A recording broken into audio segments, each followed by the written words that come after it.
એ આ મીઠાઈ વાળા ભાઈ બોલો હો? હા બોલો ને.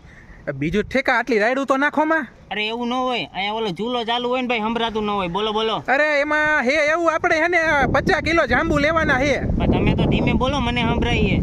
હા કા અહીંયા ક્યાં ચૂલો ચાલુ હે? અરે મારે 50 કિલો જાંબુ જોતા હે. હા તો મળી જાય, કેદી જોઈએ? અત્યારે જ જોઈએ. અત્યારે જ જોઈએ? હા અત્યારે જ. એટલે એમ તો અમારે બનાવવા પડે, તાત્કાલિક થોડા જડે. એલા ભાઈ તમે મીઠાઈ વાળા હો, તમારી પાસે સ્ટોક તો પડ્યો હોય ને, રાતે બનાવેલો કે હવારમાં બનાવેલો ને? અમે એવું પડતર નથી રાખતા, અમારે ઓર્ડર આવે ને એટલે અમે તાજું ને ફ્રેશ માલ બનાવીને દઈ. અરે ભાઈ મારે જો 50 કિલો જાંબુ જોઈએ ને, આયરો હે ને ઓલી 25 કિલો થાબડી હોત જોઈએ. હા તો મળી જ જાય. પણ મારે તાત્કાલિક જોઈએ, હું મળી જ જાય. કેટલી વારમાં જોઈએ? હું હમણાં વધીને કલાકમાં મારે જોઈએ આવું લેવા. કલાકમાં કાકા 50 કિલો જાંબુ મળે, કેવી વાતું કરો છો? એ તો બનાવીને રાખો તો મળે, હુકામ ન મળે ભાઈ? એક કામ કરો, તમે હે ને 2 કલાક પછી આવો.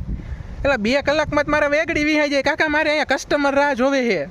પણ એટલે તમારે શું શેના હાટું જોઈ છે જાંબુ? હું પોતે કંદોયો હું કાકા. હવે તો ભાઈ મારો ભાઈ હાથે બનાવી લે ને, તારે કલાકમાં લઈને અહીંથી જઈને બીજે વેચવા કમિશન હાટું.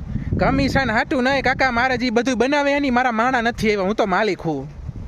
આ તો એમ બોલો ને ભાઈ, એક કામ કરો તમે, એને કલાક નહીં 1.5 કલાક પછી માણાને મોકલો. થાબડી તો હે આપણી પાસે પડી, સવારે જ બનાવેલી હતી. અને જાંબુના ઓલા હું તરેલા હે, ખાલી ઓલા ચાસણીમાં ડુબાડવાના હે. એટલે આવું હાલો, આવું જ છું હાલો. 1.5 કલાકમાં આવો હો ને? આવું હાલો. હા હા, બીજું કાંઈ જોતું હોય તો તે અગાઉ કહી દેજો. ના ના આટલું જ. હા આવો હાલો.